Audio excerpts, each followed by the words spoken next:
My mom forgot a plate for my daughter at Christmas, said there wasn't enough because she upset the golden grandchild. Meanwhile, he got seconds. I didn't say a word. I took our gifts and we left. At 9:47 p.m., Dad wrote, "Rent due tomorrow."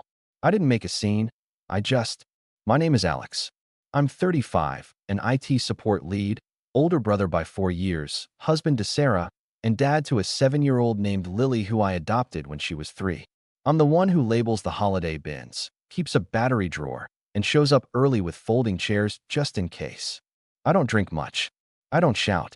I fix Wi-Fi and wobbly tables. My family likes me because I'm useful. Christmas at my parents' house is a ritual. Plastic nativity that's older than me. A paper snowman with one eye. Mom's playlist is the same burned CD from 2008. My brother Nate pulls in late with his son, Max, 9 and wild, the golden grandchild. Mom calls him my little man, like the rest of us are renters. We walk in carrying casserole and cookies. Sarah's hand is on Lily's shoulder. Lily brings a wrapped drawing for Nana, stick figures holding hands under a crooked tree. She looks up at me like, "Is this okay?" I smile. "Perfect." Coats on the chair, Mom says, bustling. Shoes off. Floors just got done. Dad nods at me. "Help me with the roast, champ." Lily peeks into the dining room. The table is set, red runner, 8 plates, shiny forks. She points. "Where do I sit?" "Next to me," I say. Mom claps. "Everyone, to the table." She sets a plate in front of Max before he sits. He's already chewing. There's a second helping waiting on a side dish. He grins like he owns a bank.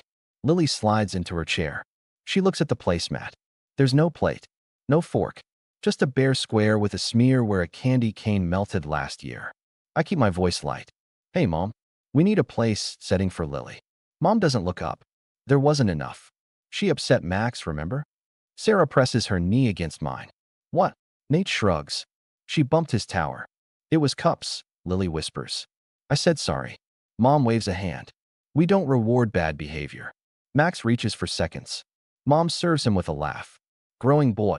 Lily folds her hands in her lap. Her mouth is a small line. I hear my own voice come out flat. "We're going to head out." Mom's smile turns sharp. "Alex, don't be dramatic." Nate smirks. "Dude, it's Christmas." I stand. Sarah stands. Lily stands. We take the gifts we brought, still wrapped. No one tries to stop us. Dad watches, quiet as a turned-off TV. On the porch, the air is knife cold. I open the car. Lily climbs in and buckles without a sound. Sarah's eyes are wet but calm. I didn't say a word. I tell myself, hands on the wheel.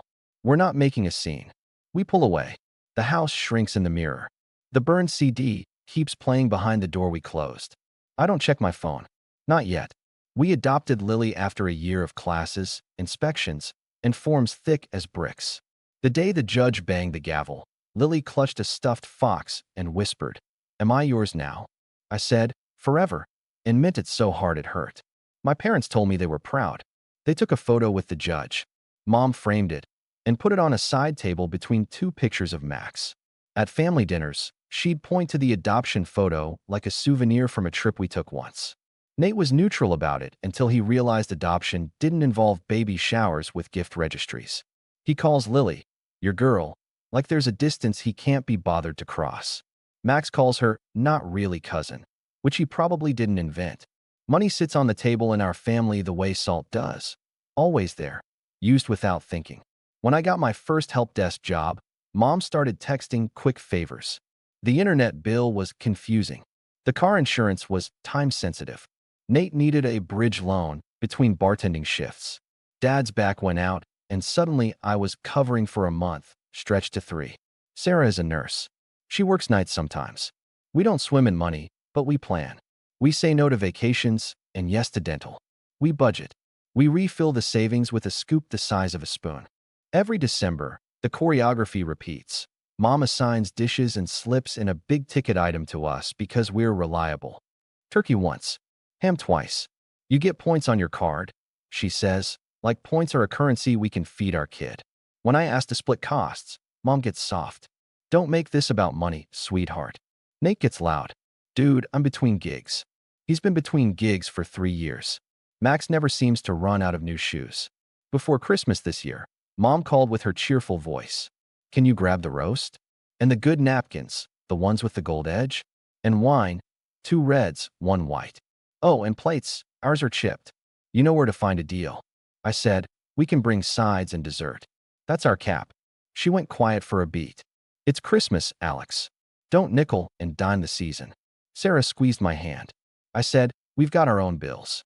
Nate chimed in on the family chat. Don't start. Then a photo of Max at a trampoline park captioned, worth it. 2 days later, Dad sent a screenshot of utilities went crazy this month, with a number that looked round and fake. I asked for the bill. He wrote, it's complicated. That's his shorthand for don't ask questions. We kept our heads down. Lily made cards for everyone with stick stars and the word Nana spelled Nona. She practiced a little Merry Christmas speech because she likes speeches now. School does that to kids. That morning, setting out Lily's tights, I thought, we can survive one dinner. Smile. Nod. Leave at a normal time. Don't be the problem. At the house, the first hit came quick. There wasn't enough. Lily's empty spot. Max's seconds. The whole room bending around one child like gravity. I felt the old thing crawl up my spine. The part of me that runs interference, that says, fine, I'll fix it, just stop yelling. But I looked at Lily's hands, folded like a prayer, and something even older woke up. We left. Back home, I heated chicken nuggets. Sarah added carrot sticks. We ate on the couch under a blanket that smells like laundry soap. Lily watched a movie and did the running commentary kids do. Look, a dog. She didn't mention the table. She didn't ask why. After she brushed her teeth and curled up with the fox, I checked my phone. 9 missed calls from Mom. 4 from Dad. 2 from Nate. A new family chat banner. We need to talk about Alex. A text from Mom. Please don't embarrass us with a scene. I hadn't said a word. At 9:47 p.m., Dad finally texted me directly. Rent's due tomorrow. That was new. Not a reminder. Not we're tight. Not can you help. Just a sentence that assumed my wallet belonged to him. I stared at the screen. Sarah saw my face. What now? I held up the phone. She closed her eyes and exhaled. Of course. We didn't answer. We put Lily to bed, turned off the tree lights, and sat at the small kitchen table that we paid for with a coupon and a weekend of sanding. Tomorrow, Sarah said. We handle it tomorrow. She didn't mean the rent. She meant the pattern. I lay awake longer than I should have. I replayed Lily's hands on a bare placemat and the way my mother looked at me when I asked for a plate. Like I'd asked her to split the ocean. Around midnight, my phone buzzed again. Nate, in the group. Bro, you made Max cry. Pay the rent and stop being weird. My thumb hovered. I put the phone face down. I slept. Not well, but I slept. Morning. Quiet apartment, pale winter light. Coffee that tastes like waking up. Lily patted out in fuzzy socks. Is today still Christmas? She asked. It's the day after, I said. Which means pancakes. She grinned. Chocolate chip. Obviously. Sarah kissed the top of my head and left for a short shift. Text me, she said. Anything. Everything. After pancakes, I opened my banking app because that's what you do when you're about to be told what to do with your money. Grocery transaction from yesterday. The side and dessert we brought. Gifts we'd bought for their house from the kids' draw names. Tradition that somehow never drew Max's name to us. 40 minutes gone to math and a chest tightness I know too well. The family chat was already hot. Mom, we are all disappointed in how you handled last night. Aunt Lisa, let's remember it's the Lord's Day. Nate, you owe Dad rent. Dad, new system this month, I'll send link. I typed and erased 3 starts. Then I did something simple. I scrolled up and saved a photo from last night. The dining table with 8 plates and a blank square. I saved the video of Max getting served seconds while Lily sat with her hands in her lap. I saved the voice note where Mom said, there wasn't enough. Then I wrote, last night you didn't set a place for my daughter. You said there wasn't enough because she upset Max. He got seconds. We left. I sent the photo. I sent the 10-second video. The typing dots exploded. Mom, you are taking things out of context. Nate, dude. Be a man and stop whining. Dad, we'll talk later. Rent first. Link coming. Mom, Lily should learn consequences. I answered, for being 7? Nate sent a clown emoji. Then, grow up. I took a breath and went to my notes app. If I had to be the boring person with receipts, fine. I've been in before. I listed 12 months of quick favors. $120 for dad's copay. $200 for mom's emergency dentist. $70 here for party shortfall. $150 for now, never returned. I totaled it. I took screenshots. Sarah texted me privately. I'm with you. Say the thing. I dropped the screenshots into the family chat. This is last year. I didn't complain. But last night crossed the line. I won't pay your rent. I wanted 10 things where Lily is treated like less. Do not ask me for money without a bill. Actually, don't ask me for money. Silence. Then all at once. Mom, how dare you tally our kindness? Kindness.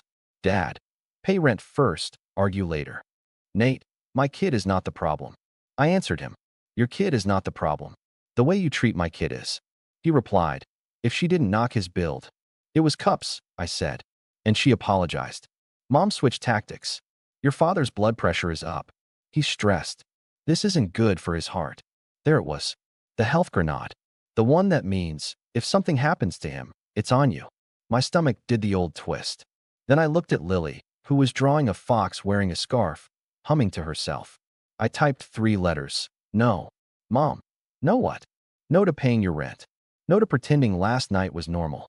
No to being your emergency fund. Dad, Alex. I didn't wait. I left the family phone plan. I paid off my device, started a new plan with Sarah, and sent a polite text. I've moved our numbers. Please remove my line from your account. Practical, clean. No more, why is Max streaming premium games on my data? I opened email and wrote, subject line boundaries.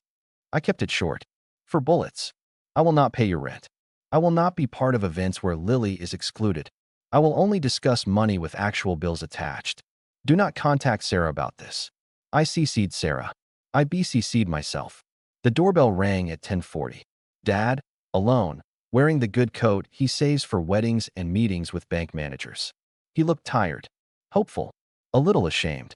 I opened the door with the chain on. Hi. He tried to smile. Let's be men about this. Meaning? Come on, he said softly. Help your old man out. 1 month. Then we're square. Dad, I said, I adopted a kid. I budget a mortgage's worth of groceries so other people can eat. And last night my mother told my daughter there wasn't a plate for her. You want me to be a man? Here it is. I'm her father first. He rubbed his face. Your mother gets carried away. She didn't mean it. She meant it enough to say it. He looked past me into our little living room. The crocheted blanket from Sarah's aunt. Lily's drawing of a whale. Our cheap tree with homemade ornaments. He swallowed. We can fix this. We can fix this, I agreed. But not by me paying your rent. He sighed hard. You know your brother doesn't have it. I know, I said. And I'm done carrying what he won't. He stared at his shoes. Your mother will be furious. She already is. He held out an envelope like a weird offering. Then at least take your Christmas card. I took it. I didn't open it. He waited. I didn't move. Okay, he said finally. Okay. He left without yelling. I shut the door and leaned on it. My hands shook like I'd lifted something heavy. Maybe I had. I went back to Lily. Want to help me make cocoa? I asked. She nodded. With marshmallows? With marshmallows. We stirred in circles. The kitchen smelled sweet and sane. My phone buzzed on the counter. I didn't pick it up. Not then. Boundaries feel loud to the people who prefer you quiet. The first few days after Christmas were a chorus. Mom called so much I set her to deliver quietly. Her voicemail started with sweetheart and ended with selfish. In between, she tried every argument. You owe us. We raised you. You embarrassed us. Max didn't sleep. Your father's doctor said stress is bad. Like I control physics. Nate sent a long text that read like a Facebook comment thread. You think you're better than us now because you adopted? You always needed attention. You always wanted to prove you were the good one. Pay rent and shut up. I stared at the word adopted and felt something curdle. I typed, deleted, typed again. Then I wrote, never talk about Lily like she's a prop. Ever. He replied with 3 laughing emojis and chill. I blocked his number for a week. Bliss. Sarah and I made a whiteboard rule and taped it to the fridge. No one makes Lily small. No one makes dad small. No one makes mom small. Lily added a box around Lily. She decorated it with stars. We took Lily sledding on a hill behind the library. Snow squeaked. Our breath hung in the air like little ghosts. Lily shrieked down the slope and crashed into a soft pile, then rolled around laughing. Again, she yelled. We did it again, and again, and again. Simple joy that asked nothing from us but time. At home, I did tiny normal things that felt like rebellion. I scheduled my own dental checkup. I unsubscribed from the family plan streaming account and added up how much it had actually cost me with "I'll sell you later" promises that never arrived. I cooked big and froze portions for later. I put $50 into a savings account labeled "boring emergencies." I slept. Day 3, Dad texted me a photo of a scribbled budget. Working on it, he wrote. Proud. It was half a joke, half a question. I wrote back, yes. And call this number. I sent him contact info for a senior center counselor who does free money workshops. He replied, your mother won't go. I wrote, you can. He sent a thumbs up. It felt like a crack of light under a heavy door. Mom posted on Facebook about kids these days and respect. A cousin screenshotted it and sent it with, you okay? I answered, we're fine. Thanks for checking. The cousin replied, good for you. Little tiny unexpected votes of confidence. I tucked them away. On day 5, Mom switched tactics. Come by Sunday, she texted me. Just you. We'll talk. I replied, no ambushes. Public place. Library. You apologized to Lily first. She sent a single period. Then fine. Sunday afternoon, we sat in the library study room under fluorescent lights that make everyone look like a tax document. Mom wore her nice sweater. Dad wore the coat again. They looked tired in a human way, not a dramatic way. Mom started to speak and looked at the table. I'm sorry if. No if, I said, keeping my voice even. Say it for Lily. She swallowed. I'm sorry I didn't set a place for Lily. Dad cleared his throat. We messed up. Thank you, I said. We don't do that again. Mom's eyes filled. Max. He's sensitive. Lily is sensitive, I said. She's 7. She's ours. She isn't second. Silence stretched. A kid squealed in the children's area. Someone shelved books. Real life sounds. Dad pulled out a folded paper. About the rent, he said carefully. We'll figure it out. I sent resources, I said. I can help you call. Mom bristled. We're not helpless. Good, I said. Then you don't need our money. She sat back like I'd yanked a cord she'd been leaning on. You're cruel sometimes. I'm boundaried, I said. It looks similar if you're used to me being easy. The study room clock ticked, loud as a metronome. Finally, Mom exhaled. We'll go to your counselor place. We'll try. Thank you. We didn't hug. We didn't scorch earth. We set a meeting time. I wrote it down. Dad nodded like he was committing to a diet. Mom dabbed her eye corners with a tissue. Outside the library, my phone buzzed. It was Nate. I almost didn't pick up. I did. He started without hello. Mom's crying. Happy. I'm not happy, I said. I'm not your ATM either. You think I don't want to help? I can't. And you can. That's the difference. No, I said. The difference is I do. You don't. He huffed. We're family. Then act like it. He sputtered. You're going to keep Lily from us? You did that, I said, and hung up. At home, Lily showed me a tooth that was kind of wiggly. We high-fived like she'd earned a promotion. We ordered pizza to celebrate. She put a slice on a plate and then, because she's her, put a second plate next to it and said, this is for my fox. She laughed at herself like she'd nailed the best joke in the world. The week moved. Work tickets. Lunches packed. School drop-off with a pink hat. Mom texted me a photo of a budgeting worksheet with 3 empty lines filled. This is stupid, she wrote.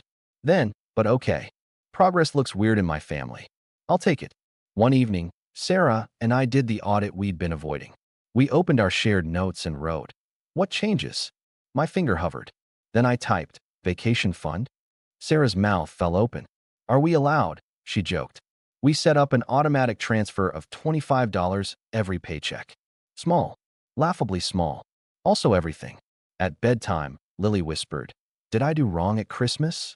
No. I said, forehead to hers. You did great. Will Nana like me later? That's Nana's job, I said. Your job is to be you. She nodded like she knew. Maybe she does. January came like a clean page. We mailed in Lily's sharing day sign-up form. She picked foxes as her topic. Of course she did. Mom sent a group text. Family dinner next month. House rules. Everyone eats. Everyone helps clean. Money covered by hosts. Then she sent another. We're serious. Don't bring food unless you want to. Nate wrote, LOL, what happened to you two? Dad wrote, we're trying something new. I rubbed my eyes and showed the phone to Sarah. She raised an eyebrow. Huh. We RSVP'd with, if there's a plate for Lily, we'll be there. Mom replied, there will be. When the day came, I carried nothing but a salad Lily insisted on making because she's proud of her lettuce washing technique. We walked in. The table had enough plates. It had place cards. Lily said, Lily, in shaky marker with a sticker star. She lit up like someone had turned on a lamp inside her chest. Mom fluttered. Look, she said, trying too hard. Enough. Lily ran a finger over her name. That's mine, she said. Yes, I said. It is. Dinner felt like holding your breath underwater for a long time and then breaking the surface to find air still exists. Not perfect, not healed, not equal, but better than there wasn't enough. We ate. We helped clean. We left early because we like our own couch. No one texted rent after. No one scolded me for not bringing a ham. Small miracles stack. At home, I opened the envelope Dad had tried to hand me at our door. It was a photo of me holding Lily in the courtroom the day the judge made it official. On the back, Dad had written, proud of the man you are. Learning, too. Dad. I showed Sarah. She pressed the corner of the photo with her thumb like she was pinning it to reality. Keep this, she said. I did.